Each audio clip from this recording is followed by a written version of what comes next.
Hello my dear students, ಹೇಗಿದ್ದೀರಾ ಎಲ್ಲರೂ? Welcome to Pallavi tutorials. ಮಕ್ಕಳೇ, ಈ ಒಂದು ವಿಡಿಯೋದಲ್ಲಿ ನಾಡಿದ್ದು ನಡೆಯುವಂತಹ ನಿಮ್ಮ ಸಮಾಜಶಾಸ್ತ್ರ ಸೋಷಿಯಾಲಜಿ ಎಕ್ಸಾಮಿಗೆ ಸಂಬಂಧಪಟ್ಟ ಹಾಗೆ 5 ಅಂಕದ ಬಹುಮುಖ್ಯ ಪ್ರಶ್ನೆಗಳು ಯಾವುದು ಅನ್ನೋದನ್ನು ಹೇಳ್ತಾ ಇದ್ದೀನಿ. ಸೊ ವಿಡಿಯೋ ಸ್ವಲ್ಪ ಲೇಟ್ ಆಯಿತು, ಕಾರಣ 10 ಅಂಕದ ಬಹುಮುಖ್ಯ ಪ್ರಶ್ನೆಗಳು ಯಾವುದು, ಅದಕ್ಕೆ ಉತ್ತರಗಳೇನು ಅನ್ನೋದನ್ನು ಹೇಳಿದ್ದೀನಿ. ಉತ್ತರವನ್ನು ಕೊಡಲಿಕ್ಕೆ ಲೇಟ್ ಆಗುತ್ತೆ, ಹಾಗಾಗಿ ಅಲ್ಲಿ ಒಂದು ಸ್ವಲ್ಪ ಲೇಟ್ ಆಯಿತು. ನೆಕ್ಸ್ಟು 2 ಅಂಕದ ಬಹುಮುಖ್ಯ ಪ್ರಶ್ನೆಗಳು ಯಾವುದು, ಅದಕ್ಕೆ ಉತ್ತರವನ್ನು ಆಲ್ರೆಡಿ ಅಪ್ಲೋಡ್ ಮಾಡಿದ್ದೀನಿ. ಹಾಗಾಗಿ ಅಲ್ಲಿ ಸ್ವಲ್ಪ ಟೈಮ್ ತಗೊಂಡಿರೋದ್ರಿಂದ 5 ಅಂಕದ ಪ್ರಶ್ನೆಗಳನ್ನ ಕೊಡೋದಕ್ಕೆ ಸ್ವಲ್ಪ ಲೇಟ್ ಆಯಿತು. ಆದರೂ ಕೂಡ ನಿಮಗೇನೊಂದು ಐಡಿಯಾ ಇರುತ್ತೆ, ಆಲ್ರೆಡಿ ಮಾದರಿ ಪ್ರಶ್ನೆ ಪತ್ರಿಕೆ ಎಲ್ಲ ನೋಡ್ಕೊಂಡಿರ್ತೀರಿ ನೀವು. ನನ್ನ ಕಡೆಯಿಂದ ಒಂದಿಷ್ಟು ಬಹುಮುಖ್ಯ ಪ್ರಶ್ನೆಗಳನ್ನ ನಾನಿಲ್ಲಿ ಕೊಡ್ತಾ ಇದ್ದೀನಿ. ಸೊ ಈ ಹಿಂದೆ ನಡೆದಿರುವಂಥ ಎಕ್ಸಾಮ್ಗಳಲ್ಲಿ ಕೊಟ್ಟಿರುವಂಥ ಎಲ್ಲ ಬಹುಮುಖ್ಯ ಪ್ರಶ್ನೆಗಳು ಬಂದಿತ್ತು. ಹಾಗಾಗಿ ಇಲ್ಲೂ ಕೂಡ ನಾನು 2023 ಹಾಗೂ 2024 ವಾರ್ಷಿಕ ಪರೀಕ್ಷೆಯನ್ನು ಕೂಡ ದೃಷ್ಟಿಯಲ್ಲಿಟ್ಕೊಂಡು ಅಲ್ಲಿದ್ದಂತಹ ಪ್ರಶ್ನೆ ಪತ್ರಿಕೆಯಲ್ಲಿದ್ದಂಥ ಪ್ರಶ್ನೆಗಳನ್ನು ಕೂಡ ಗಮನದಲ್ಲಿಟ್ಕೊಂಡು ಈ ವರ್ಷ 3 ಮಾದರಿ ಪ್ರಶ್ನೆ ಪತ್ರಿಕೆಯಲ್ಲಿರುವಂಥ ಪ್ರಶ್ನೆಗಳನ್ನು ಗಮನದಲ್ಲಿಟ್ಕೊಂಡು ಹಾಗೂ ನಿಮ್ಮ ಈಗ ಹೊಸದಾಗಿ ಏನು ರಿವೈಸ್ಡ್ ಕೊಟ್ಟಿದ್ದಾರೆ ನಿಮಗೆ ಸಮಾಜಶಾಸ್ತ್ರ, ಅದನ್ನು ಕೂಡ ಗಮನದಲ್ಲಿಟ್ಕೊಂಡು ಕೆಲವೊಂದು ಪ್ರಶ್ನೆಗಳನ್ನ ಕೊಡ್ತಾ ಇದ್ದೀನಿ. ಸೊ ನಿಮಗೆ ಸಮಯ ಇತ್ತು ಅಂತ ಹೇಳಿದ್ರೆ ಇನ್ನೂ ಹೆಚ್ಚು ನೀವು ಓದ್ಕೊಳ್ಳೋದಕ್ಕೆ ಅಡ್ಡಿ ಇಲ್ಲ. ಆದರೆ ಇಲ್ಲಿ ಕೊಟ್ಟಿರುವಂಥ ಪ್ರಶ್ನೆಗಳಿಗೆ ಸರಿಯಾಗಿ ಪ್ರಿಪೇರ್ ಆಗಿ ಬಹುಮುಖ್ಯ ಪ್ರಶ್ನೆಗಳಾಗಿರುತ್ತೆ. ಇಲ್ಲಿ ಕೊಟ್ಟಂಥ ಪ್ರಶ್ನೆಗಳನ್ನು ನೋಡುವಾಗ ನಿಮಗೊಂದು ಕೆಲವೊಂದು ಡೌಟ್ಗಳು ಬರುತ್ತೆ, ಬಹುಮುಖ್ಯ ಪ್ರಶ್ನೆಗಳನ್ನ ಇಲ್ಲಿ ಬಿಟ್ಟಿದ್ದಾರೇನೋ ಮೇಡಮ್ ಅಂತ ಹೇಳ್ಕೊಂಡು. ಆದರೆ ಕೆಲವೊಂದು ಪ್ರಶ್ನೆಗಳನ್ನು ನಾನು 10 ಅಂಕದಲ್ಲೂ ಕೂಡ ಕವರ್ ಮಾಡಿರ್ತೀನಿ. 10 ಅಂಕಕ್ಕೆ ಸಂಬಂಧಪಟ್ಟಾಗೆ 3 ವಿಡಿಯೋಗಳು ಬಂದಿದೆ. ಒಂದು ವಿಡಿಯೋದಲ್ಲಿ 10 ಅಂಕದ ಪ್ರಶ್ನೆಗಳು ಯಾವುದು ಅಂತ ಮಾತ್ರ ಹೇಳಿದ್ದೀನಿ. ಇನ್ನುಳಿದ 2 ವಿಡಿಯೋಗಳಲ್ಲಿ 10 ಅಂಕದ ಬಹುಮುಖ್ಯ ಪ್ರಶ್ನೆಗಳಿಗೆ ವಿವರಣೆಯನ್ನು ಕೊಡುವಾಗ ಕೆಲವೊಂದು ಕಾನ್ಸೆಪ್ಟ್ಗಳನ್ನ ನಾನು ಹೇಳಿದ್ದೀನಿ ನಿಮಗೆ, ಯಾವ ರೀತಿಯಾಗಿ ಅದು 5 ಅಂಕಕ್ಕೆ ಟರ್ನ್ ಆಗುತ್ತೆ ಅನ್ನೋದು. ಹಾಗಾಗಿ ಅಲ್ಲಿ ಕೆಲವೊಂದು ಟಾಪಿಕ್ಗಳು ನಿಮಗೆ ಕವರ್ ಆಗಿದೆ. ಹಾಗಾಗಿ ಯಾವುದೇ ರೀತಿಯ ಟೆನ್ಷನ್ ಮಾಡ್ಕೊಳ್ಳೋದು ಬೇಡ. ಇಲ್ಲಿ ಕೊಟ್ಟಿರುವಂತಹ 5 ಅಂಕದ ಬಹುಮುಖ್ಯ ಪ್ರಶ್ನೆಗಳಿಗೆ ನೀವು ರೆಡಿಯಾಗಿ ಮಕ್ಕಳೇ. ನಾಳೆ ನಿಮಗೆ ಈ ಒಂದು ಪ್ರಶ್ನೆಗಳಿಗೆ ಮಾರ್ನಿಂಗು ಈ ಒಂದು ಪ್ರಶ್ನೆಗಳಿಗೆ ಪಾಯಿಂಟ್ಸ್ಗಳು ಯಾವ್ಯಾವ ರೀತಿ ಕವರ್ ಆಗುತ್ತೆ, ಒಂದು ಪೀಠಿಕೆ ಮತ್ತು ಪ್ರತಿಯೊಂದು ಕಾನ್ಸೆಪ್ಟಿಗೆ ಬರುವಂತಹ ಪಾಯಿಂಟ್ಸ್ಗಳೇನು ಅನ್ನೋದನ್ನು ಬೆಳಗ್ಗೆ ಫಸ್ಟ್ ವಿಡಿಯೋ ಅದನ್ನೇ ಹಾಕ್ತೀನಿ. ಅಲ್ಲಿವರೆಗೂ ನಿಮ್ಮ ಹತ್ರ ಇರುವಂತಹ ಉತ್ತರಕ್ಕೆ ನೀವು ರೆಡಿ ಆಗ್ತಾ ಇರಿ. ಮೊದಲ ಪ್ರಶ್ನೆ, ರಾಷ್ಟ್ರೀಯ ಭಾವೈಕ್ಯತೆಯನ್ನು ಬಲಪಡಿಸಲು ಡಾಕ್ಟರ್ ಸಂಪೂರ್ಣಾನಂದ ಸಮಿತಿಯು ನೀಡಿದ ಸಲಹೆಗಳನ್ನು ತಿಳಿಸಿ. ಡಾಕ್ಟರ್ BS ಗುಹಾರ್ ಅವರ ಭಾರತೀಯ ಜನಾಂಗೀಯ ವರ್ಗೀಕರಣಗಳನ್ನು ವಿವರಿಸಿ. 1955ರ ಅಸ್ಪೃಶ್ಯತಾ ಕಾನೂನಿನ ಮುಖ್ಯಾಂಶಗಳನ್ನು ಬರೆಯಿರಿ. ಅಸ್ಪೃಶ್ಯತೆ ನಿವಾರಣೆಯಲ್ಲಿ ಗಾಂಧೀಜಿಯವರ ಪಾತ್ರವನ್ನು ವಿವರಿಸಿ. 5ನೇ ಪ್ರಶ್ನೆ, ಬುಡಕಟ್ಟು ಪಂಚಶೀಲ ತತ್ವಗಳನ್ನು ವಿವರಿಸಿ.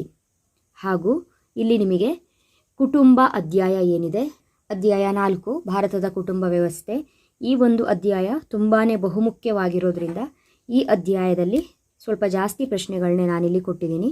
ಸೊ ಇದಿಷ್ಟು ಪ್ರಶ್ನೆಗಳನ್ನ ನೋಡ್ಕೊಳ್ಳಿ. 2 ಪ್ರಶ್ನೆಗಳು ನಿಮಗೆ ಎಕ್ಸಾಮಿಗೆ ಈ ಒಂದು ಅಧ್ಯಾಯದಿಂದ ಬರುತ್ತೆ. ಹಾಗಾಗಿ ಈ ಅಧ್ಯಾಯದಲ್ಲಿ ನಾನು 6 ಪ್ರಶ್ನೆಗಳನ್ನ ಕೊಟ್ಟಿದ್ದೀನಿ. ಈ 6 ಪ್ರಶ್ನೆಗಳಿಗೂ ನೀವು ರೆಡಿ ಆದರೆ 2 ಪ್ರಶ್ನೆಗಳು ಎಕ್ಸಾಮಿಗೆ ಬರುತ್ತೆ. 10 ಅಂಕಗಳನ್ನು ನೀವು ಪಡೆದುಕೊಳ್ಬಹುದು. ಹಾಗಾಗಿ ಮೊದಲ ಆದ್ಯತೆ ಇದಕ್ಕಿರಲಿ ನಿಮ್ಮದು. ನರಸಿಂಗನವರ ಅವಿಭಕ್ತ ಕುಟುಂಬದ ಬಗ್ಗೆ ಟಿಪ್ಪಣಿ ಬರೆಯಿರಿ. ಅವಿಭಕ್ತ ಕುಟುಂಬದ ಅನಾನುಕೂಲಗಳನ್ನು ಚರ್ಚಿಸಿ. ಅವಿಭಕ್ತ ಕುಟುಂಬದ ಅನುಕೂಲತೆಗಳನ್ನು ವಿವರಿಸಿ. ಅವಿಭಕ್ತ ಕುಟುಂಬದ ಲಕ್ಷಣಗಳನ್ನು ವಿವರಿಸಿ. ಅವಿಭಕ್ತ ಕುಟುಂಬದ ಬದಲಾವಣೆಗೆ ಅಂದರೆ ಪರಿವರ್ತನೆ ಅಥವಾ ಬದಲಾವಣೆ 2 ಪದದ ಬಗ್ಗೆ ಗಮನ ಇರಲಿ ನಿಮಗೆ. ಅವಿಭಕ್ತ ಕುಟುಂಬದ ಪರಿವರ್ತನೆಗೆ ಕಾರಣವಾದ ಅಂಶಗಳನ್ನು ವಿವರಿಸಿ.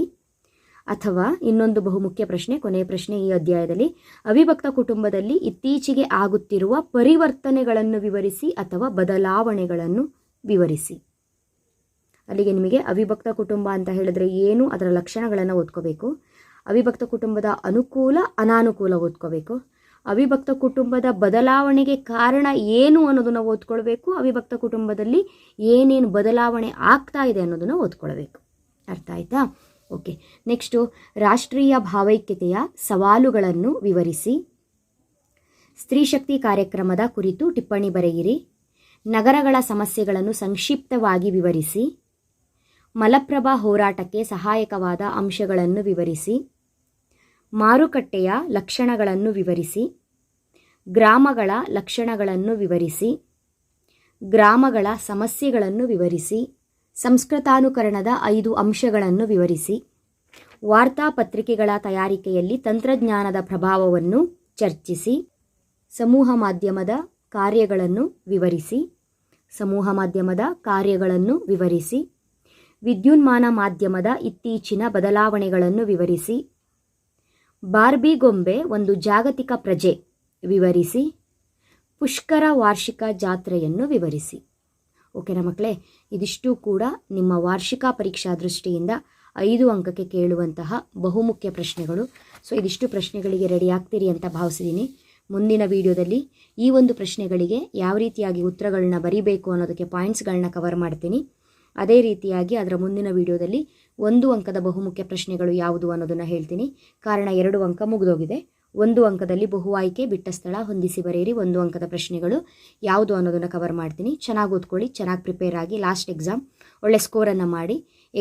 ಲಾಸ್ಟ್ ಎಕ್ಸಾಮ್ ಅಂತ ಯಾವುದೇ ಕಾರಣಕ್ಕೂ ನೆಗ್ಲೆಕ್ಟ್ ಮಾಡಬೇಡಿ.